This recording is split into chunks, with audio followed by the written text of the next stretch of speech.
제가 목회하면서요 제일 두려워하는 것이 하나 있어요. 그게 뭐냐면 감 잡으신 분도 계실 텐데 전 익숙한 걸 아주 두려워해요. 몸에 배는 거. 몸에 배는 게 대단한 장점이거든요. 몸에 배는 건 습관이 되잖아. 여러분, 습관이라고 하는 건 좋은 거예요. 너무너무 좋은 거예요. 근데 몸에 배고 익숙해지고 습관되는 건 너무 좋은데 그 익숙해지는 것이 잊어버리게 하는 것이 있어요. 그게 뭐냐면 익숙해지면 신선도가 떨어져요. 식상함이라는 데 빠져서 식상이라는 데 빠져서 신선함을 잃어버려요. 하나님은 우리 안에 믿음이 늘 신선하기를 원하시는 줄로 믿습니다. 신선하기를 원해요. 살아있기를 원해요. 근데 익숙해져서 몸은 아주 날렵하게 움직이고 삶도 살아가는데 마음에 하나님을 향한 마음은 신선도가 없어요. 이런 현상이 일반적이에요.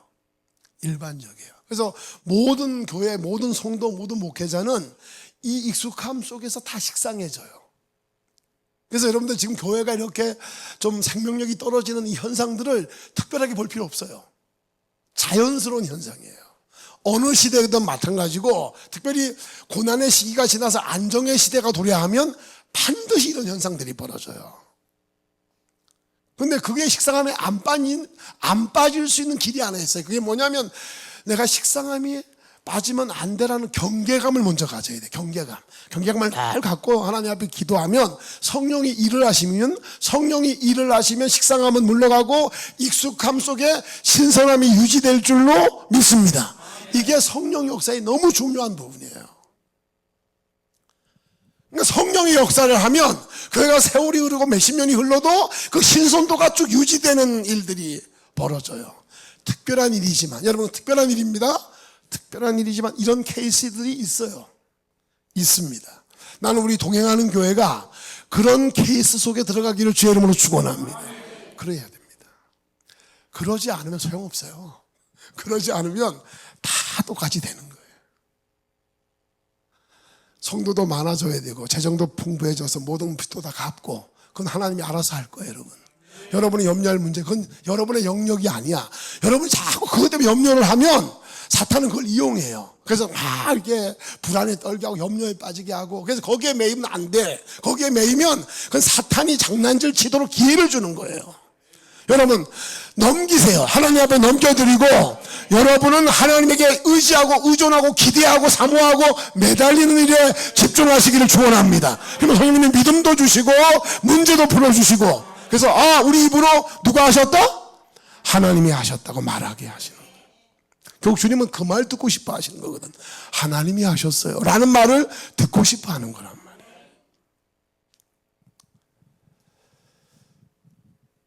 오늘 오신 분들은 참 잘 오셨어요. 제가 새벽에도 말씀드렸지만 저는 복습을 중요하게 여겨요. 반복을 중요하게 여깁니다. 왜냐하면 어설픈 알면 굉장한 문제를 일으켜요. 그래서 알게 되면 선명하게 알아야 돼요. 명확하게 알아야 돼요. 그러니까 명하고 선명하게 알려니까 자꾸 들어야 되는 거야. 반복이 필요하고 복습이 필요한 거야. 저는 집회를 나가면 요 말씀하고 또 다른 말씀 이렇게 분리 떨어진 얘기 하지 않아요. 저는 쭉 이어진 말씀을 전하거든요. 그래서 여러분이 최소한 뭔가는 남아있어야 되잖아. 머릿속에 남아있는 게 아니라 심령 속에 남겨져야 될 줄로 믿습니다. 그냥 되는 게 아니에요. 복습 가운데 반복 가운데 성령님이 은혜를 계속 부어주면 이게 남겨져요. 살아있게 되는 줄로 믿습니다. 그리고 명확해지니까 긴가민가 하지 않아요.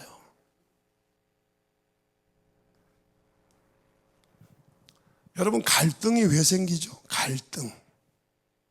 갈등이 왜 생기냐면 비등비등하면 갈등이 와요. 내가 생각하는 것과 이 사람이 생각하는 것이 비슷비슷해. 그러면 두 사이에 싸움이 벌어져요. 갈등이 생겨요. 왜? 양보하고 싶지 않거든. 내가 맞는 것 같단 말이야. 그러니까 서로 자기 것을 막 내세우다 보면 그 속에는 다툼이 생기고 갈등이 생기게 돼 있어요. 그러니까 갈등이 없어지는 길이 뭐냐? 차이가 어설프게 나야 됩니까? 월등히 나야 됩니까? 여러분, 갈등이 사라지는 길은 뭐냐? 차이가 월등히 나는 거야. 그래서 뭐 얘기할 것도 없어. 그냥 머리를 숙여야 돼. 왜? 차이가 월등히 나니까 대적할 수가 없고 얘기할 수도 없는 거야. 차이가 너무 나서. 차이가 너무 나면 한쪽은 숙이고 한쪽은 그냥 갑니다. 이유는 뭐 얘기할 수가 없으니까. 그래서 갈등을 이기는 길이 뭐냐? 한쪽이 월등하면 돼요. 한쪽은 낮아지고. 예수 믿고 신앙생활 하시는 성도님들 중에 이거 잠깐 좀 풀게요. 하나님하고 갈등하시는 분들이 많아요. 사람과 사람의 갈등 말고 하나님과 갈등을 해. 어? 막 게임을 해, 하나님하고. 하나님 왜 그래요? 전 이렇게 하고 싶은데 왜 자꾸 딴 얘기 하십니까? 어? 제가 하고 싶은 얘기, 그 얘기 하세요. 자꾸 자기 얘기를 주장해, 하나님 앞에서. 왜? 자기 생각과 하나님의 생각이 비슷비슷한 거야. 차이가 없어. 근데 이 차이를 월등히 일으키시는 분이 누구냐? 성령이 임하시면 이 차이가 월등히 나도록 만들어주시는 줄로 믿으시기 바랍니다. 그래서 할 말이 없게 만듭니다. 내가 내 얘기를 못하게 만듭니다. 내 주장 할 수 없게 합니다. 성령이 충만하면 어찌할꼬 나는 하나님의 진노 앞에 죽을 수밖에 없는 죄인인 것을 온전히 알게 되고, 하나님은 너무나 선하신 분으로 다가보니까 하나님은 완벽하시고 나는 너무나 문제가 심각하니까 차이가 월등해. 그러니 그 하나님 앞에 온전히 무릎을 꿇고 살려달라고, 도와달라고, 은혜 베풀어달라고 매달리게 되는 줄로 믿습니다. 거기에 하나님의 은혜는 쏟아지고 역사가 벌어질 줄로 믿으시기 바랍니다. 갈등이 생기면 안 됩니다. 갈등이 사라져야 돼. 이 갈등이 사라지는 길은 뭐냐? 성령께서 우리 마음속에 임하셔서 너의 구원은 너의 공적이 아니라 철저하게 누구의 사랑? 하나님의 사랑이 너를 건진 거야 라는 사실 앞에 온전히 무너질 때 거기에 하나님의 은혜는 임하는 거란 말이에요. 이번 성회가 갈등의 구조가 사라지시기를 주의 이름으로 축원합니다. 나는 온전히 깨어지고 하나님 앞에 온전히 두 손 두 발 다 드는 역사. 제가 말씀드렸잖아요. 우리는 창조하실 때 자립하는 존재로 만든 게 아니고 어떤 존재? 의존하는 존재로 만들어졌다니까. 그러니 기대고 의존하고 바라보는 사람이 복인 거야. 성경은 우리 보고 양이고 하나님은 목자라 그래. 목자와 양이라는 개념 자체가 뭐냐? 양은 푸른 초장 맑은 물을 보면 안 됩니다. 푸른 초장 맑은 물을 보고 막 쫓아가는 양은 여러분 기다리고 있던 이리한테 물려 죽습니다. 낭떠러지에 떨어집니다. 양의 일은 뭐냐? 푸른 초장 맑은 물을 바라보고 쫓아가는 게 아니라 목자만 바라보고 목자의 음성만 귀를 기울이고 쫓아가면 목자가 양을 끌고 푸른 초장 맑은 물가로 인도해서 보호받는 가운데 뜯어먹게 하고 살게 하는 줄로 믿으시기 바랍니다. 이게 양과 목자의 구조입니다. 그러니까 양은 목자만 바라봐야 되는 거야. 목자만 의존해야 되는 거야. 그럼 목자가 양을 안전하게 인도해줘서 살게 하고 누리게 하고 기뻐하며 뛰게 만들어주는 거예요. 이게 여러분 신앙의 원리입니다. 성경은 온통 그 얘기를 하는 거야. 다른 데 바라보지 마라. 너의 목자는 나니까 나만 바라봐. 인생 말년에 다윗은 시편 23편에 그 놀라운 은혜를 깨달았어요. 여호와는 나의 목자시니 내가 부족함이 없으리로다. 나를 푸른 초장과 맑은 물가로 그분이 인도하시고 사망의 음침한 골짜기를 다닐지라도 해를 두려워하지 않을 것은 주께서 나와 함께 하십니다. 여러분 젊은 나이에 깨달은 게 아니라니까. 여러분 인생을 다 산 다윗이 하나님의 은혜로 깨달아진 거예요. 이 자리에 오신 여러분 모두에게 다윗의 깨달음이 믿음으로 다가오시기를 주의 이름으로 축원합니다. 여러분은 양입니다. 목자인 것처럼 오해하면 안 됩니다. 목자 행세를 하면 안 됩니다. 나는 아니까 하나님 그 얘기는 모르는 저 사람한테나 얘기하세요. 나는 괜찮으니까. 이러지 마시란 말이에요. 여러분은 목자가 아니에요. 여러분은 양이야. 누구 하나 빠짐없이 목자이신 주님께만 온전히 바라보고 그 말씀에 귀를 기울이려고 마음문을 열고 주를 의지하면 하나님이 여러분들을 푸른 초장 맑은 물가로 인도하실 줄로 믿습니다. 그 복을 누리시란 말이에요. 여러분 신앙생활은요 지치고 힘들고 재미없으면 안 돼요. 그거 어떻게 오래 갑니까? 여러분, 지치고 힘들고 재미없는데 어떻게 오래 가냔 말이에요. 여러분, 신앙이 왜 어렵냐? 40년만 잘 믿으면 끝이야. 이런 게 없어요. 신앙은 끝이 없는 길을 달리는 거야. 언제 끝날지도 몰라. 사람이 이겨내는 길이 뭐냐면 끝이 어딘지를 알 때 이겨낼 수 있는 거예요. 근데 신앙이 왜 어려워요? 끝이 없어요. 어딘지가 몰라. 근데 그 모르는 그 미지의 세계를 우리는 주만 바라보고 달려가야 돼. 근데 그 주님만 바라보고 달려가는 세계는 명확하지 않고 언젠지도 모르고 막 너무 지치고 힘들어. 근데 세상은 점점 밝아지고 선악과는 난무하고 나를 유혹하는 것은 천지야. 이 싸움을 여러분들이 어떻게 이기냔 말입니다. 어떻게 이길 수가 없어요. 이길 수가. 이 싸움을 이기려면 여러분이 의지하는 목자이신 주님이 자꾸 선명하게 여러분에게 보여져야, 만나져야, 경험되어야 이 보이지 않는 싸움을 여러분은 이겨낼 수 있는 줄로 믿습니다.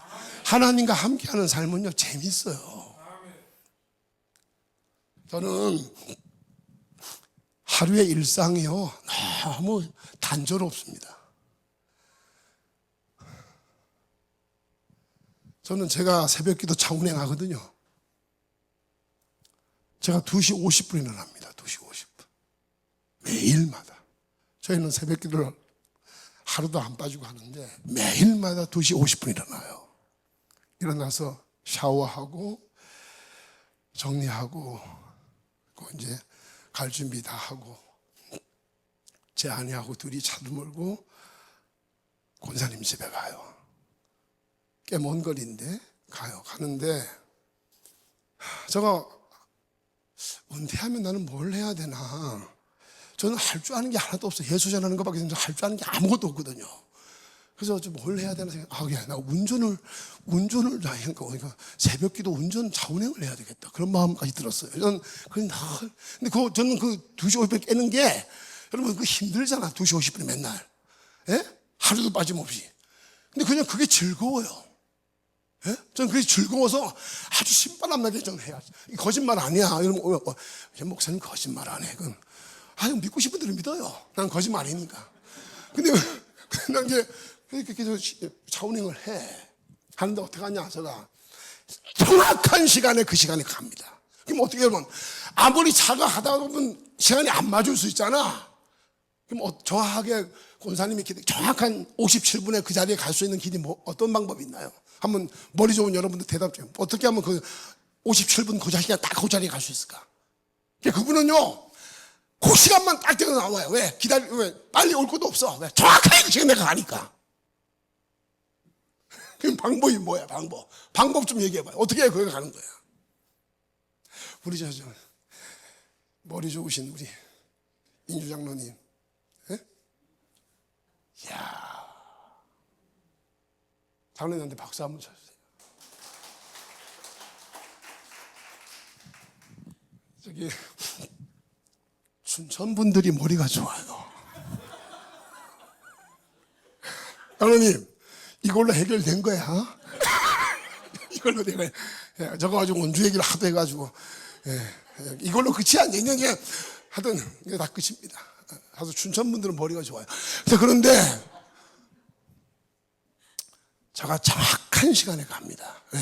코앞에 가서, 일찍 가가지고 코앞에 가서, 그 시간 정확하게 가도록 기다리고 있어요, 제가. 그 시간 잠깐 서가지고, 그 정확한 시간에 그 앞에 가려고 잠깐 기다리고 있단 말이에요. 그 앞에 가서. 그럼 내가 정확한 시간에 가잖아. 그분은 몰라. 왜 내가 정확한 시간에 거기 장에 가는지 몰라. 그분은 이유를 몰라. 지금도 안 알려줬어, 제가. 그냥. 제가 이 얘기를 왜 하냐면, 여러분. 그건요, 제 의지로 못해요. 하나님이 저에게 은혜를 줘서 새벽 2시 50분 일어나는 기쁨을 갖게 해주니까 하는 거예요. 그게 억지로 되겠어요?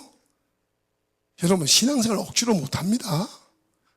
여러분이 성령의 인도 받아보신 분들은 잘 알아요. 성령의 인도를 받아보면 신앙생활이 얼마나 재밌는지를 그 재미를 알아요. 신바람이 뭔지를 알아요. 근데 은혜에서 멀어지잖아. 신앙생활만큼 힘든 게 이 천지 만물에 없어요. 왜 앉아 있는지도 모르겠고, 시간은 왜 이렇게 안 가는지도 모르겠고, 이게 은혜가 지배를 나를 안 하면 신앙생활은 완전히 고통이야. 이건 고통이야. 상고통입니다. 여러분, 기쁨의 하나님의 자녀들로 승리하시기를 주님으로 축원합니다. 그건 은혜, 성령이 우리를 잡아주셔서 익숙해지지만 익숙함에 붙잡히지 않고 가능한 거예요. 근데 우리가 지금 할 일은 뭐냐? 은혜를 사모하는 일에 힘쓰는 거예요. 여러분들처럼 이렇게 부흥회 때, 요즘 부흥회 누가 갑니까? 예전 시대가 아니잖아. 아까 제가 식사 대접하신 우리 권사님 네 분 그 승리교회 얘기도 하셨지만, 옛날에 정말 부흥회가 얼마나 우리가 정말 그 부흥회 때 은혜를 많이 받고 사모를 했습니까? 그런 시대가 지났잖아, 지금. 지금은 정말 부흥회 때 안 모여요. 오늘 이 동행하는 이 상황은 놀라운 역사예요. 놀라운 역사. 여러분 속에 일하시는 줄로 깨달아지시기를 주님을 축원합니다. 여러분 심령 속에 지금 하나님의 일을 하고 있는 거예요. 걱정하지 마세요. 신앙생활에 부담을 갖지 마세요. 열심히 해야지 이런 마음 갖지 마세요. 다만 오늘 목사님 말씀 들어보니까 열심히 하나님을 찾는 일이 중요하다는 거구나. 하나님 찾으면 하나님은 지금도 살아계셔서 찾는 자에게 은혜 주시기를 원하실까요? 원하시지 않을까요? 원하세요. 찾는 자에게 은혜 주시기를 지금은 하나님은 변함없이 원해요. 믿어지시기를 주님을 축원합니다. 그래서 그게 간절히 매달리는 일, 그게 내 일이구나. 그것만 생각하시면 돼. 그러면 매달리는 내게 은혜가 부어지잖아요. 그러면 나이와 상관없어요. 여러분 85세의 갈렙을 보세요. 갈렙. 난 갈렙이 제일 부러워. 갈렙이 제일 부러운 이유가 뭐냐? 아무리 나이가 먹어도 나이가 그를 잡아놓지를 못해. 왜? 성령이 그를 강권하니까. 네, 영혼은 독수리같이 늘 날아다니는 거예요. 저와 여러분이 오늘 이 부흥회를 통해서 꼭 그런 경험 누리실 수 있기를 주님으로 축원합니다. 그러려고 이 시간 연 거야, 여러분. 지금 동행하는 교회는요 잘 가고 있어요. 하나님이 잘 지금 인도하고, 외적인 모든 일들 여러분들 경험하시면서 하나님이 다 풀어간다는 사실 동의하시면 아멘 하세요. 하나님이 다 이끌어 가시잖아. 물론 그 위에 당연히 다 앞서서 솔선수범 모이시고 다 이런 다 협조하고 다 하지만 그 모든 하는 행위 속에서도 하나님이 관여하시는 거거든요. 요 시점에 왜 부흥회를 하나님이 계획하셨을까? 여러분에게 다시 한번 명확하게 선명하게 신앙의 세계로 뛰어들어서 이후의 삶은 더 힘있게 이 길을 달려가게 만드시려고 그 시점이 이 시점이기 때문에 만들어주신 줄로 믿습니다. 만들어주신 거예요. 그걸 잘 이해하세요. 아버지가 아들 목회하는 교회에 집회 오는 건 여러분 어려운 일입니다. 저 피하고 싶었어요. 시간 예로. 저는 아예 모르는 데 가면 훨씬 낫죠. 근데 아들이 목회하는 곳에 아버지가 가서 집회를 해요. 여러분들이 색안경 끼고 볼 거 아니야. 네. 속여봐야 소용도 없어. 뭐 아버지를 부르고. 우리 아들이 얘기를 잘했어요. 여러분 이제 저를 만나보셔서 알면서 제가 검증된 사람이에요. 사람을 부를 때는 검증하고 불러야 되는 거예요. 근데 검증된 사람인가? 우리 아들이 나는 내 아들이 늘 봤을 거 아니야. 내가 어떤 믿음의 길을 걷고 있는지. 저는 잘 되는 걸 피했다니까요, 여러분. 잘 나가는 걸 저는 하나님 앞에 끊어달라고 했어요. 왜 그런 줄 알아요? 겁이 나서. 내 안에 보아이신 내가 만난 예수, 절대적인 보아, 포기할 수 없는 예수를 잃어버릴까 봐. 나는 앞으로도 이거 포기하며 살 거예요. 이 예수 지키려고. 내 안에 예수님 살아계신 주로 내 안에 여전히 계시게 하려고 나는 외적인 모든 것 다 내려놓고 살려고 해요. 여러분 그 싸움이 쉬울 것 같아요? 아니에요. 엄청나게 어려워요. 그래서 저는 날마다 매일마다 울고 기도하며 버텨요. 살아가요. 나는 바울이 날마다 죽는다는 말을 했잖아요. 날마다 죽는다. 나는 바울의 그 고백이 조금은 느껴지는 사람이에요. 바울이 얼마나 자기를 죽이며 살았을까?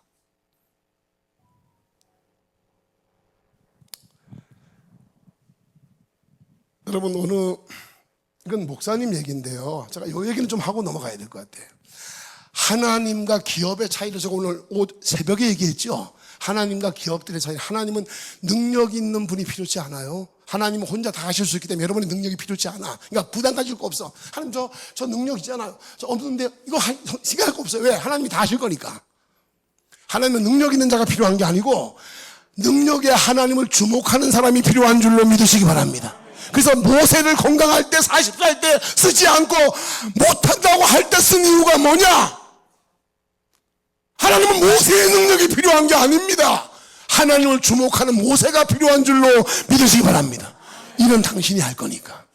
근데 기업은 자기 기업이 잘 돼야 되니까 능력 있는 사람을 기업의 직원으로 뽑는 거예요.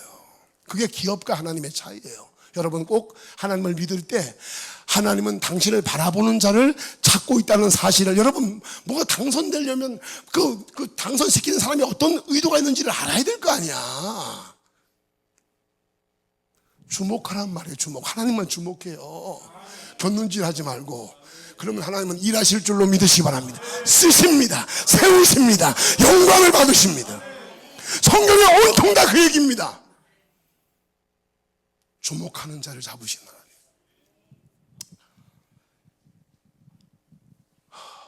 제가 지금 얘기하려는 얘기는요, 여러분 잘 아시는 이재철 목사님이 하신 얘기예요. 제 얘기가 아니에요. 이재철 목사님이 주님의 교회를 담임하시다가 저희 스위스에 갔잖아. 갔다가 스위스에 가서 이제 이민 목회를 하는데 거기 갔더니 오케스트라 공연을 보러 간 거예요. 우리나라도 오케스트라 공연이 있잖아. 근데 한 70명 정도가 오케스트라 연주를 하는 곳에 간 거예요. 구경을 하는데 한 성악가가 나와서 노래를 부르죠. 근데 그 70명이 하는 그 악기 연주가 얼마나 커요. 너무 큰 거야. 너무 큰 소리니까 이 여자분이었던 것 같아. 여자 성악가의 목소리가 그 소리를 뚫고 나올 수가 없잖아. 뚫고 나와야 되는데 나올 수가 없잖아요. 근데 들으니까 이 성악가분의 노래가 그 강한 70명의 연주에 악기 소리를 뚫고 그 소리가 나오더라는 거야.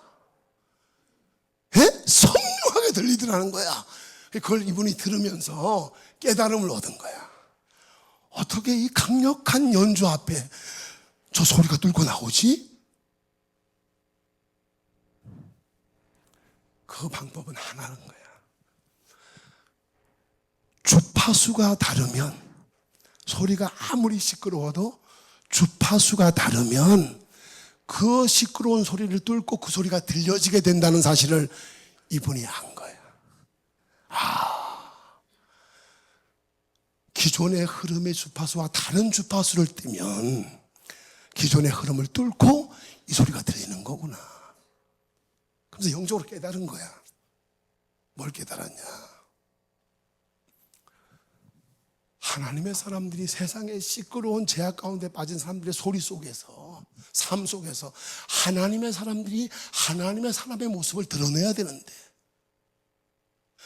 70인의 악기 속에 여인의 성악가 소리가 나오는 것처럼 이 세상의 제약 가운데 빠진 사람들 중에 하나님의 사람들의 모습이 나와야 되는데 그 나오게 하는 주파수가 뭐냐? 그걸 이재철 목사님은 거룩이라 그러는 거예요. 거룩. 하나님의 사람들이 세상 속에서 하나님의 사람의 모습을 드러낼 수 있는 주파수가 뭐냐? 거룩이라는 거예요. 그걸 다른 말로 얘기하면 구별입니다. 구별되게 살 때 세상이 아무리 시끄럽고 제약 가운데 넘쳐나도 그 속에서 구별된 사람의 모습은 광채가 빛나게 드러나게 될 줄로 믿습니다. 오늘 한국교회가 이렇게 무섭게 침체하는 이유가 뭐냐? 전혀 구별되지가 않아요. 주파수가 똑같아. 세상의 주파수나 교회의 주파수나 주파수 자체가 똑같아. 그러니까 세상이 교회를 주목할 이유가 전혀 없는 거예요. 들어보니까 제 말이 어렴풋이 맞다고 동의하시는 분들만 아멘 하세요. 주파수가 맞아. 맞지 말아야 될 주파수가 맞는 거야. 세상은 제약이 기본이고 제약이 보편적인 흐름인데 그 보편적인 흐름 속에서 교회가 교회 되려면 교회가 보여줘야 될 거룩, 교회가 보여줘야 될 구별이 드러나야 되는데 목사를 봐도 안 드러나고 성도들 봐도 안 드러나. 그래서 오늘 교회가 이 세상 가운데서 힘을 잃어가고 있다. 이 진단은 정확한 진단입니다. 우리가요, 보세요. 뭔 결과물을 만드는, 뭔 게 성취를 하려면 내가 어떤 상태에 놓여 있는지부터 진단을 해야 됩니다. 진단이 안 되면 그 다음은 없어요. 진단이 돼야지. 뭔 문제가 있는지. 신앙을 제가 어제 말씀드리기로 신앙은 원리를 알아야 된다 그랬어요. 원리, 공식을 알아야 된다. 우리 개신교 신앙은 공식이거든요. 원리거든요. 원리를 모르고 신앙생활 하니까 막 뒤죽박죽이고 뭐 조금 가다가 다 나가 떨어지고 여러분 원리를 터득하고 원리가 믿음되는 사람은요 나가 떨어지는 법이 없어요. 왜? 원리가 모든 응용 문제의 답인 걸 딱 답이 나오는데 흔들릴 이유가 없거든. 사람에게 상처받을 수는 있고 교회에 실족할 수는 있지만 예수를 놓치는 법은 없어요. 원리를 깨닫는 사람은, 원리의 믿음을 가진 사람은 흔들리지 않아요. 여러분이 10회 가운데 그 원리가 깨달아지고 믿어지시기를 주의 이름으로 축원합니다. 승리하셔야 됩니다. 반드시 그래서 승리하셔야 됩니다. 사람한테 상처받을 수 있어요. 누구나 다 사람은 온전치 않기 때문에 여러분 그래서 너무 완벽을 기대하지 마라. 이게 그러면 사람이니까 그럴 수 있지만 이렇게 넘길 것은 넘겨야 됩니다. 아니면 자기만 손해봐. 네. 제가 이거 알려드릴게요. 제가 첫날 주제가 예수님은 우리 신앙의 충분한 동기인가? 예수 한 분이면 충분한가? 예수라는 보화를 발견했나? 그 보화 발견된 예수가 나에겐 절대적인 보화인가? 상대적인 가치가 아니라 절대적인 가치인가? 그걸 여러분에게 확인하라고 내가 말씀드렸고 딱 밭에 감추인 보화 얘기 말씀드렸어요. 근데 예수님이 우리의 보화 되신 이유가 있어요. 이걸 중요하게 여러분 여기셔야 돼. 세상의 타 종교는 말이에요. 찾아오신 은혜입니까? 찾아가는 인간의 노력입니까? 세상의 신앙은 세상 모든 타종교, 고등종교, 뭐 불교라든지 이슬람교라든지 뭐 모두 좋아요. 이것도 모든 타종교들은 하나님이 우리를 사랑하셔서 찾아오신 겁니까? 하나님께로 찾아가는 인간의 애씀입니까? 찾아가는 거예요. 모든 종교는 찾아가는 거거든요. 신을 찾아가는 거란 말이에요. 그래서 종교라 그래. 왜? 신과 인간의 협업이 돼서 구원도 이루어지고 자기가 원하는 복도 받는다고 믿는 게 타종교의 신앙이에요. 근데 개신교 신앙은 찾아가는 신앙이 아니에요. 힘 빼지 말아요. 하나님 찾아가려고 힘 빼지 말라고. 찾아갈 수도 없는 게 우리들이야. 왜? 의인은 없나니 하나도 없고 모든 사람이 죄를 범하였으며 누구 영광에? 하나님의 영광에 이를 수 없게 됐기 때문에 우리는 하나님 앞에 이미 끝난 존재고 에베소 2장의 말씀처럼 허물과 죄로 죽은 자들이야. 타종교는 인간에게 가능성을 둬요. 인간은 신을 찾아갈 수 있는 가능성이 있는 존재로 타종교는 얘기하거든요. 근데 성경은 인간은 끝났다고 얘기해요. 인간은 끝이야. 인간은 버려졌어. 인간은 죽은 존재야. 라고 인간은 찾아갈 수 없는 존재야. 의인은 없어. 하나님 앞에 가려면 의인이 돼야 되는데 의인은 없어. 찾아갈 수 있는 사람이 없어. 라고 얘기하는 거거든요.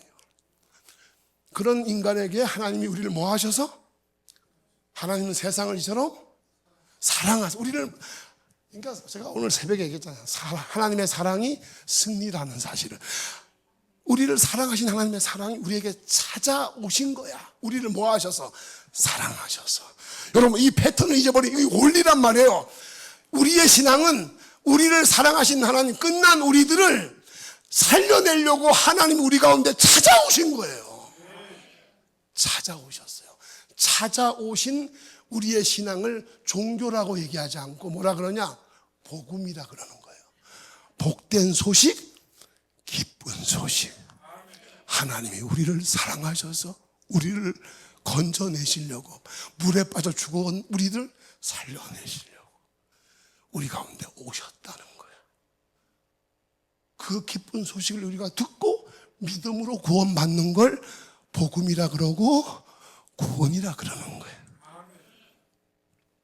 하나님 우리를 사랑하셔서 너희들의 모든 죄를 내가 대신 다 해결해 주겠다고 말씀하시고 때가 차매 갈라디아서 4장 4절 때가 차매 하나님의 아들이 사람으로 우리 가운데 오셔서 우리 죄를 짊어지고 십자가에 달려 죽으셨잖아요. 죽어서 우리의 법적 구원, 우리가 해결할 수 있는 법의 문제를 하나님이 오셔서 법적인 문제를 해결해 줬어요. 십자가에 달려 죽으신 것이 왜 법적인 해결이냐? 법은 보세요. 법에 저촉된 사람들은 용서를 받는 겁니까? 처벌을 받는 겁니까?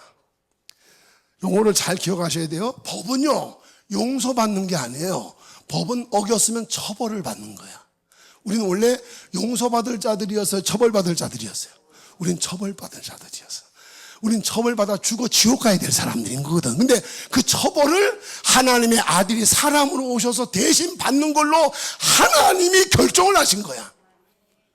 그래서 하나님이신 그분이 사람으로 이 땅에 오셨고 그분에겐 죄가 없어. 여러분, 세 가지 조건. 하나님인데 사람이 되셨는데 죄가 없어. 이게 구원의 조건입니다. 유일한 구원자가 될 수 있는 조건은 뭐냐? 하나님이 사람 되시고 사람에겐 죄가 없는 분이 우리를 위해 오셔야 되고 죽어야 되는 거야. 이분이 하나님의 아들 예수님인 줄로 믿습니다. 이분이 오셔서 십자가에 달려 죽을 때 뭐 하셨다? 다 이루었다. 다 이루었다는 말은 그리스 헬라어 상업 용어예요. 상업 용어. 다 이루었다는 말은 뭔 뜻이냐? 완불했다는 뜻입니다. 완불. 내가 너희들의 모든 죄값을 내 죽음으로, 내 피로 하나도 남김없이 다 값을 지불했다. 믿어지시는 분들은 아멘 하세요. 완불, 완전히 갚았다는 거야. 여러분이 더 이상 갚을 필요, 여러분이 대신 뭐 벌받아 이런 거 필요 없이 예수님이 우리의 모든 죄를 짊어지고 대신 죽으심으로 우리의 모든 값을 다 당신의 피로 지불하셨다. 그래서 이사야 53장 6절에는 우리는 다 양 같아서 그릇 행하여 각기 제 길로 갔거늘 여호와께서는 우리 무리의 죄악을 그에게 담당시키셨다고 하셨고, 그분이 오셔서 죽으실 때 다 이루었다. 내 피로 너희들의 죄를 완불했다, 갚았다라고 얘기하는 거예요. 여러분은 갚을 필요 없어요. 갚으려고 애쓰지도 말고 그건 하나님에 대한 도전이에요. 여러분은 갚을 수도 없는 사람이고 갚으려고 마음먹어도 안 돼. 여러분이 못하는 것을 하나님이 당신의 아들을 지불해서 해결해 주신 겁니다.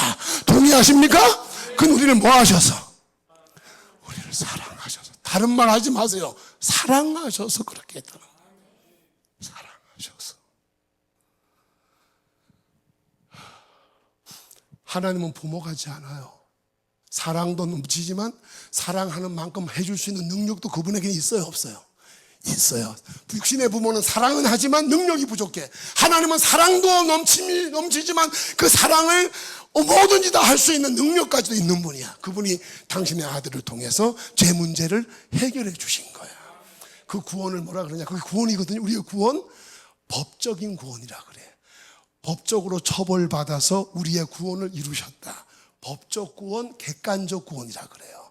그럼 법적 구원, 객관적 구원은 지금 벌어진 사건입니까? 2000년 전에 벌어진 사건입니까? 이거 시험 네가 지금 맞기 어려울긴. 자, 지금 제가 말씀드렸던 법적인 구원, 예수님이 이루신 법적인 구원은 지금 벌어진 구원입니까? 2000년 전에 벌어진 구원입니까? 2000년 전에 벌어진 구원이지.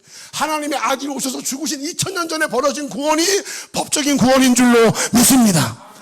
이 법적인 구원은 우리 조유로 장로님 한 분을 위한 죽으심입니까? 모든 사람을 위한 죽으심입니까? 모든 사람을 위한 법적인 구원이야. 누구든지 예수 믿으면 구원받는 길을 2000년 전에 이루신 줄로 믿습니다. 그 이루신 구원이 우리 조유로 장로님의 구원이 되려면 뭐가 필요하냐? 장로님을 위해 대신 죽어주신 예수님이 마음속에 믿어져요. 그분이 믿어져야 돼. 주님이 하나님의 아들이 나를 사랑하신 사람으로 오셔서 나 때문에 죽으시고 내 모진 내 값을 지불하셨다. 그분이 처벌받아 나는 구원의 길이 열렸다. 이 사실이 믿어져야 돼. 그 믿어지는 믿음을 우리가 갖냐? 못 가져. 우리는 믿음을 가질 수 있는 사람도 못 돼. 여러분 여러분이 어떻게 예수를 믿습니까? 2000년에 벌어진 일을 우리는 못 믿어. 근데 그걸 의심치 않고 믿어지게 하시기 위해서 예수의 영이 이번에는 영으로 우리 가운데 또 다른 보혜사로 오셨어. 그 보혜사가 성령이신 줄로 믿습니다. 요한복음 16장 13절. 진리의 성령이 너희에게 오시면 너희를 모든 진리 가운데로 인도하시리라고 말씀하세요. 성령이 우리 가운데 오셔서 뭘 하러 오셨냐? 법적인 구원을 각 사람의 구원으로 허락해 주려고 하나님의 영이 오신 줄로 믿습니다. 그분이 성령이야. 그분이 오셔서 말씀을 듣는 중에, 기도하는 중에 예수를 나의 구주로 영접할 수 있는 믿음을 갖게 해요. 믿음을 갖게 하면 그 믿음을 받는 순간 2000년 전에 벌어진 완성된 법적 구원이 내 박용수 목사의 개인적 구원으로 내가 구원받은 사람이 되는 거예요. 이 개인적 구원까지 이루어져야 구원받았다라고 얘기하는 거예요. 그러면 이 개인적 구원은, 죄송해요. 손까지 들으려 미안할 것 같고, 나는 성령님의 임재로 믿음이 생겨서 난 개인적으로 구원받아서 예수님을 믿어서 난 예수님 믿어졌어요. 저에게 믿음을 주셨어요. 나는 구원받은 사람이에요. 이걸 확신하는 분들은 조용히 마음속으로, 제 말에 동의하시고 확신이 내시는 분들은 마음속으로 아멘 하시기를 바랍니다. 여러분, 이 부분이요, 신앙생활에 있어서는 기본이자 전부예요. 이게 해결되지 않으면 첫날 만날 교회를 다녀야 소용없어요. 이게 핵심이에요. 하나님의 사랑이 당신의 아들을 통해 법적 구원을 이루시고 그 구원이 우리에게 적용되게 하려고 영으로 우리 가운데 오신 분이 성령이시고, 성령님이 역사하셔서 예수 믿고 구원받아 하나님의 자녀된 우리들이 교회라는 공동체를 이루고 예수 만난 복음을 전해서 또 다른 영혼들이 구원받도록 만드시는 줄로 믿습니다. 그게 하나님 역사예요. 이 하나님의 역사, 이 구원의 감격, 예수를 나의 구주로 영접할 수 있도록 성령님 역사하실 때, 은혜를 부어주실 때를 마태복음 13장 44절에 바로 밭을 일구다가 뭘 발견한 거예요? 보화를 발견한 거예요. 이렇게 예수를 구주로 영접하는 보화를 발견하는 순간 우리가 뭔 일이 벌어지냐? 오늘 주제예요. 신분이 변화됩니다. 내 신분이 달라져요. 제가 지금 이 얘기하려고 얘기한 거예요. 내 신분이 달라져. 신분. 여러분, 원래 신분이 뭐였어요? 의인이었어요? 죄인이었어요? 예수 믿기 전엔 죄인이에요. 부정하지 않죠? 부정하면 저한테 얘기하셔야 돼. 다시 얘기해야 되니까. 자, 여러분, 죄인인 걸 인정해요. 예수를 구주로 영접하게 된 내 신분은 죄인이었다. 죄로 말미암아 죄와 사망과 지옥이 내 주소였다. 이거 여러분 인정하고, 예수 영접해서 신분이 변화돼서 영접하는 자, 곧 그 이름을 믿는 자들에게는 누구의 자녀? 하나님의 자녀가 되는 권세를 주신다고 요한복음 1장 12절에 말씀하신 줄로 믿습니다. 그 복을 여러분이 받았어요, 안 받았어요? 받았어요. 받아서 이 자리에 온 거야. 하나님의 자녀가 됐어요. 자녀가 됐다는 말은 뭐냐? 신분이 변화됐다는 거야. 신분이 달라졌다. 죄인이 의인되고 마귀의 종이 하나님의 자녀가 된 거야. 그러면 신분이 달라지면 뭔 일이 벌어지냐? 더 이상 우리가 이제 처벌받지 않는 사람, 이제 처벌은 예수가 받아서 문제 다 해결했으니까 이제 우리는 법적인 처벌을 안 받아요. 장로님, 사법에 일사문제리가 있어요. 부재리 원칙이 있어요. 일사부재리 원칙이 뭐예요? 어떤 죄로 인해서 누가 벌을 받았으면 그 죄로 인해서 다시 벌 받는 일은 없는 거야. 그걸 일사부재리 원칙이라 그래. 여러분, 신앙에 이게 적용이 돼요. 예수가 여러분 때문에 벌을 받았어요. 처벌을 받았어요. 여러분의 치러야 될 대가를 예수님이 치렀어요. 동의하십니까? 그럼 여러분들은 대신 벌 받을 이유가 없어요. 그분이 다 받았으니까. 그걸 인정하기를 누가 원하시냐면 하나님 아버지가 원하시는 줄로 믿으시기 바랍니다. 하나님 아버지가 그걸 원해요. 그걸 온전히 인정하기를 원해요. 내 죄값을 다 주님이 치러서 나는 이제 더 이상 처벌받지 않나. 난 하나님의 자녀야. 신분이 변화됐어. 그럼 변화된 우리들은 뭐하냐? 처벌은 안 받지만 뭘 받아야 되냐? 용서를 받아야 돼. 여러분, 자녀가 신분이 자녀가 되지만, 자녀로 태어났지만 자녀가 잘못할 때 있어요, 없어요? 잘못할 때 많지. 뭐 있어요 정도가 아니야. 잘못할 때는 무지하게 많지. 그게 많으면 그때마다 그 자녀가 처벌을 받아야 용서를 받아요.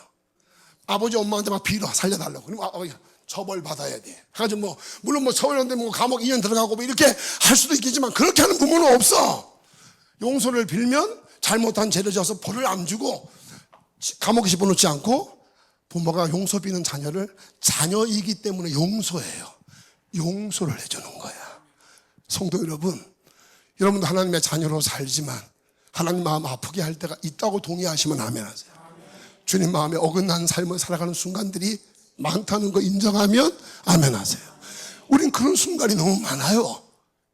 여러분이 아무리 부정하려고 해도 저와 여러분은 죄성이 여전히 존재하기 때문에, 우리는 하나님의 자녀로 신분은, 예수 때문에 신분은 달라졌지만 우리의 본성은 사라지지 않았거든요. 덜 하나님 마음에 합당하지 않은 모습이 많아. 목사인 저도 마찬가지예요. 많은데 우리가 잘못을 해요. 기도하라는데 기도 안 하고, 순종하는데 순종 안 하고, 예? 주님만 바라보는데 엉뚱한 거 자꾸 쳐다보고, 우리 실수 많이 하거든요. 그럼 그럴 때는 하나님 우리를 처벌하시기를 원하시는 게 아니에요. 내 앞에 와서 용서를 빌면 내가 예수 이름으로 비는 너를 언제든지 용서해 주는 자녀라고 하나님이 여겨주실 줄로 믿으시기 바랍니다. 이제 우리는 처벌받지 않고 뭐 받는 사람이 됐냐? 용서받는 사람이 된 거예요. 때때로 죄를 짓는 하나님의 자녀이기 때문에 우리는 용서를 받아요. 그러나 여러분, 자유하세요. 누가 어떤 말을 해도 자유하세요. 신분은 자녀가 만드는 거예요? 부모에 의해서 만들어지는 거예요? 신분은 자녀가 만드는 게 아니야. 부모에 의해서 만들어지는 거지.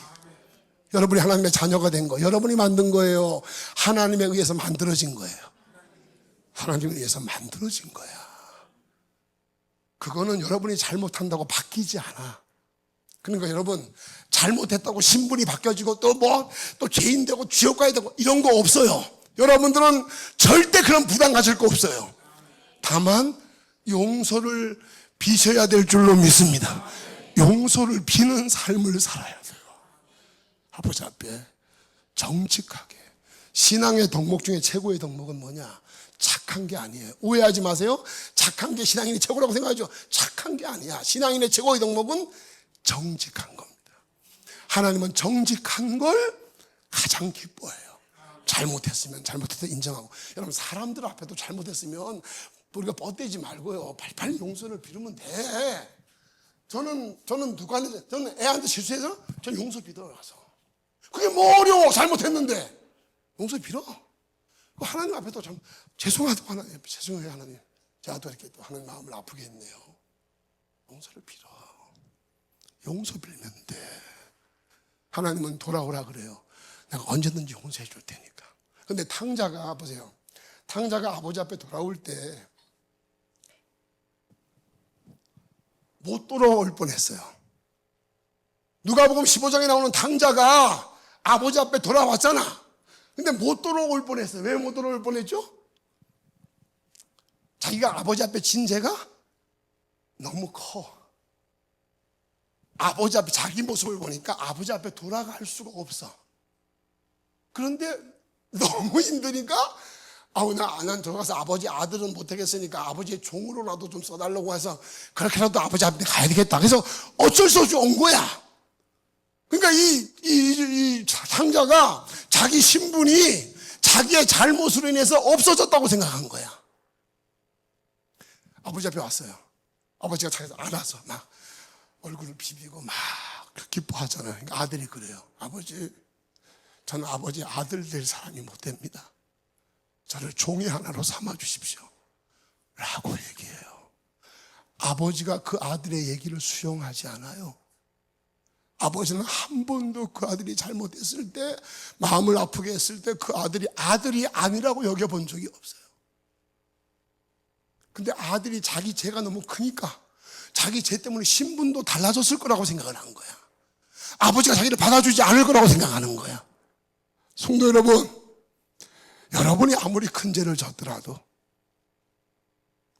여러분을 위해서 당신의 아들을 지불해서 구원한 거예요. 여러분 한 사람 한 사람을 위해서 당신의 아들을 사람으로 이 땅에 보내서 대신 죽게 해서 여러분을 살릴 거예요.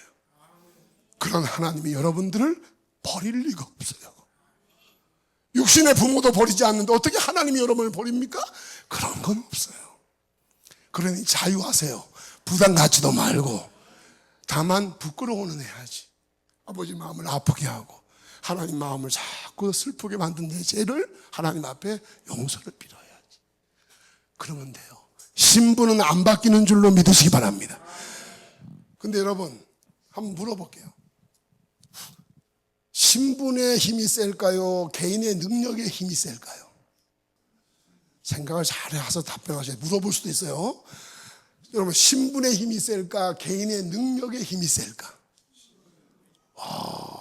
답은 맞췄어. 설명을 해야 되는데 설명할 분은 뭐 머리 좋은 우리 이주 장로님밖에 없을 것 같은데. 자, 하나님 제가 대신 얘기할게요. 신분은 능력보다, 따라서 이건 좀 외워둬야 돼. 신분은 능력보다 무섭습니다. 신분은 능력보다 무서워요. 신분은 능력보다 강해요. 신분은 능력보다 놀라워요. 자, 설명 들어갑니다. 이건 이렇게 이해를 시켜야 돼. 이렇게만 알면 뭐 이해를 못 하잖아. 이해가 돼야지.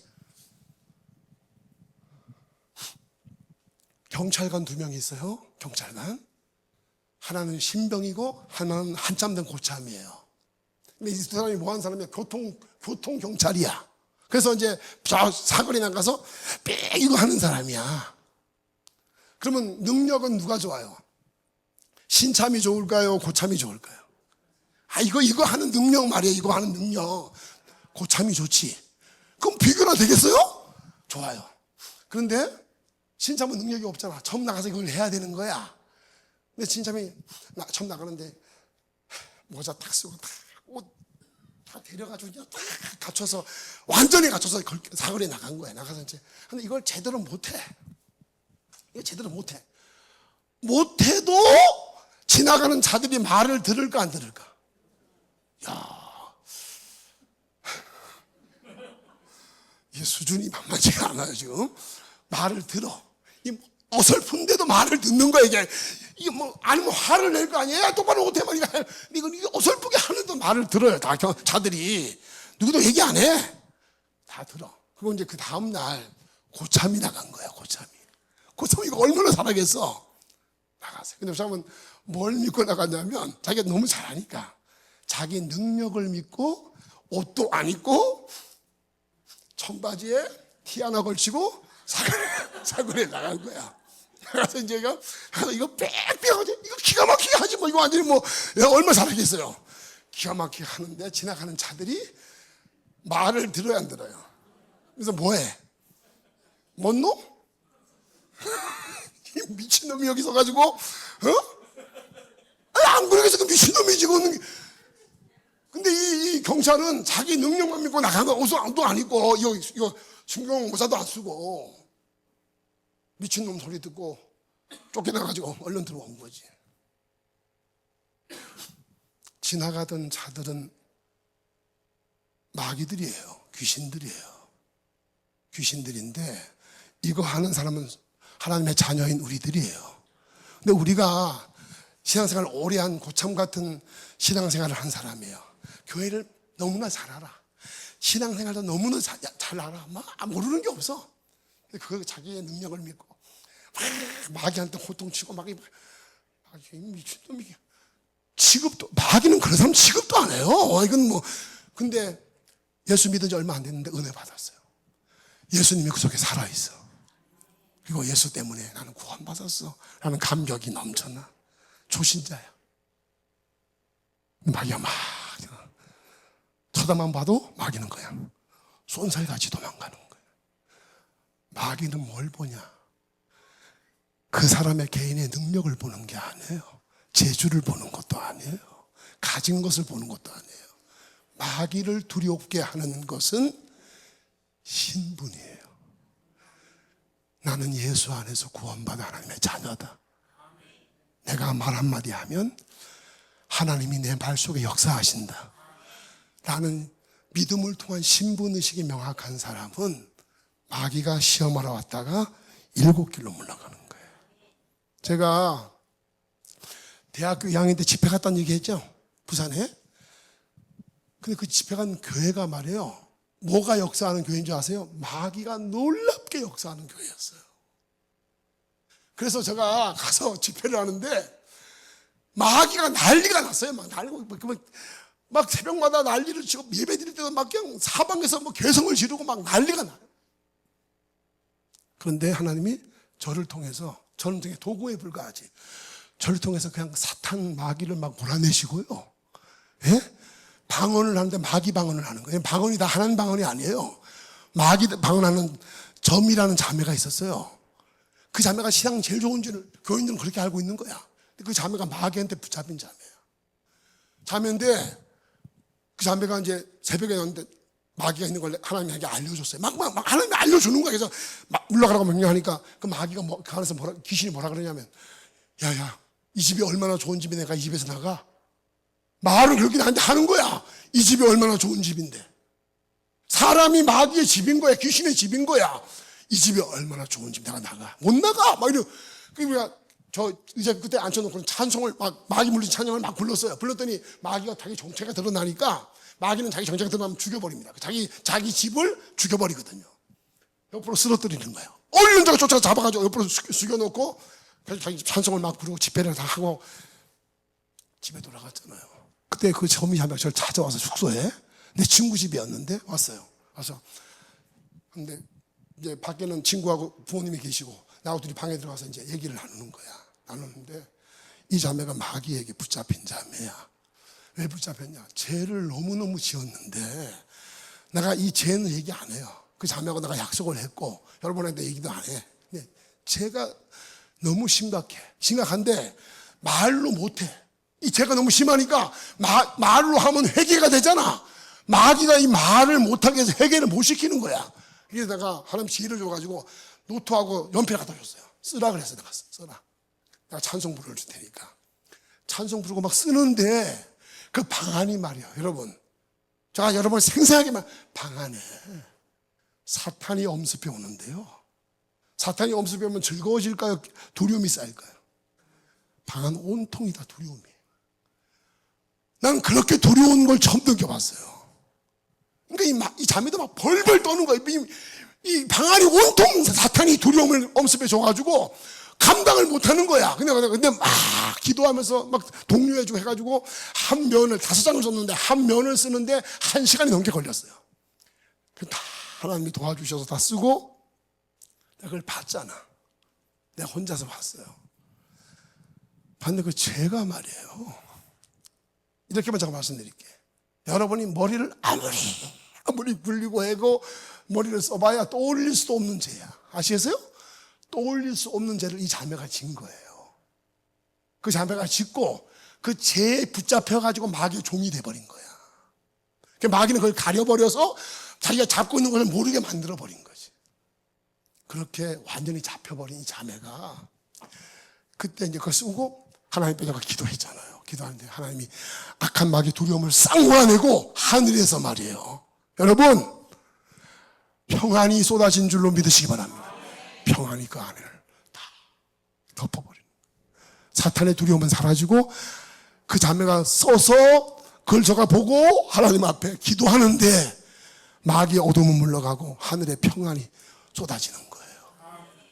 이 자매가 막 통곡을 하고 저도 너무너무 감사해서 울고, 그렇게 해서 이 자매가 회개하고, 게다가 난 가야 되니까, 난 이제 또 학교 가야 되니까 자매 저기 혹시 좀 힘들고, 마귀가 금방 떠나지 않거든요. 나가긴 나가지만 배회해요. 그래서 여러분 성경에 나오잖아. 마귀가 그 집에 나가가지고 돌아서 뭐 집을 나쁘니까 비어가지고 또 끌고 들어왔다 그랬잖아. 그게 마귀가 그렇게 하는 거거든. 성경이 현실이야, 여러분. 그래서 이제 그 집을 잘 관리해야 되니까, 난 가야 되니까 목사님한테 얘기해서 목사님 지도를 잘 받아라. 그렇게 얘기하고 난 갔어요. 학교에. 갔는데 편지가 와요. 너무너무 힘들어하는 거예요. 나갔는데 마귀가 방 안에 빙빙 돌면서 자기가 다시 들어오고 싶어가지고 그런다는 거야. 그걸 내가 듣는데 어떻게 내가 할 수가 없잖아. 그래서 계속 기도만 해주고 편지 매번 주고받다 그 사람이 도저히 못 견디다가 씨름하다가 어디 가냐 미국으로 갔어요. 지금 미국 가서 아직 안 들어온 것 같아요. 벌써 그때 옛날이죠. 미국 갔어요.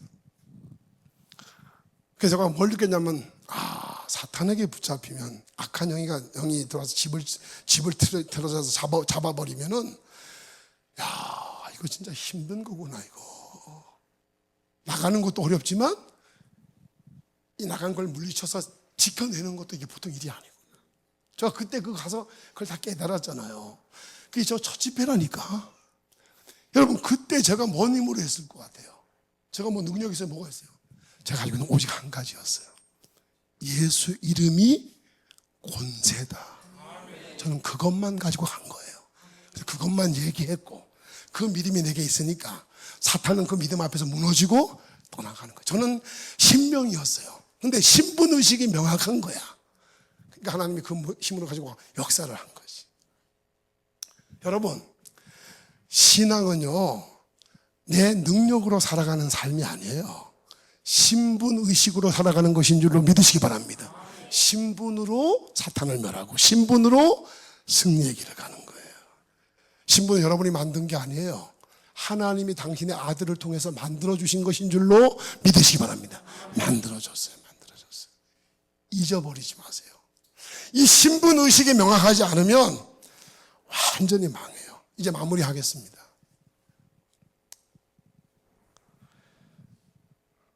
그럼 보세요. 여러분 이제 신분의식이 다 이제 뭔지는 이제 알았어요. 정리가 됐어요. 나에게 신분의식이 있나? 난 예수 안에서 구원받는 확신이 있나? 내가 그런 믿음이 충만한가? 난 믿음으로 지금 교회 생활을 하고 있나? 아니면 그 믿음도 없는데 난 교회를 오고 있는 사람인가? 이거 정리가 됐을 거예요. 자, 됐으면 신분의식이 있는 사람들을 잘 들으세요. 그 은혜를 입은 분들은 한 번 은혜를 입고 신분의식을 갖고 하나님의 자녀로 태어났으면 그것은 끝난 게 아니에요. 끝난 게 아니라. 저도 은혜를 받았고 우리 다 은혜를 받으셨을 거예요. 받으신 분들이 많죠. 하고 신분이 변화됐고 하나님의 자녀로 확신하는 분들은 제가 지금 드리는 얘기를 명심하셔야 돼요. 뭐냐? 하나님의 자녀로 출생해서 하나님의 자녀가 된 사람들은 저 전쟁 얘기 잠깐 할게요. 여러분 전쟁을 치르면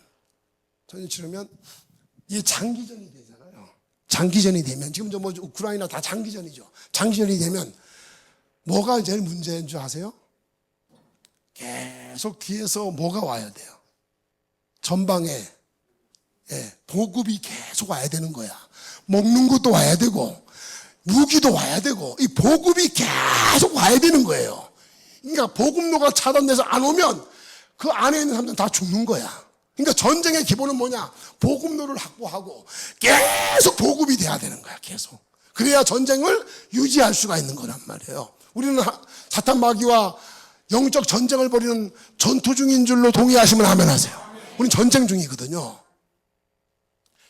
근신하라 깨어라. 너희 대적 마귀가 두루다니며 우는 사자와 같이 삼킬자를 찾는다 그러잖아요. 우리는 전쟁 중이란 말이에요. 전쟁은 보급이 계속 돼야 되는 거야. 하나님의 자녀된 저와 여러분들이 오늘날 뭐가 문제냐? 보급이 원활하지가 않은 거야. 보급은 뭐예요? 성령께서 계속 우리에게 뭘 부어주셔야 되는 거야. 은혜를 계속 부어주는 게 보급이에요. 은혜를 계속 부어줘야 돼. 은혜를 계속 부어주면 우리가 나가 떨어지지 않고 그 보급된 은혜로 말미암아 승리할 줄로 믿습니다. 승리해요. 근데 그 보급을 받는데 보급받는 통로가 뭐냐? 이걸 제가 알려드리고 하는 거예요. 보급받아야 돼. 보급받는 통로가 뭐냐? 그거는 오늘같이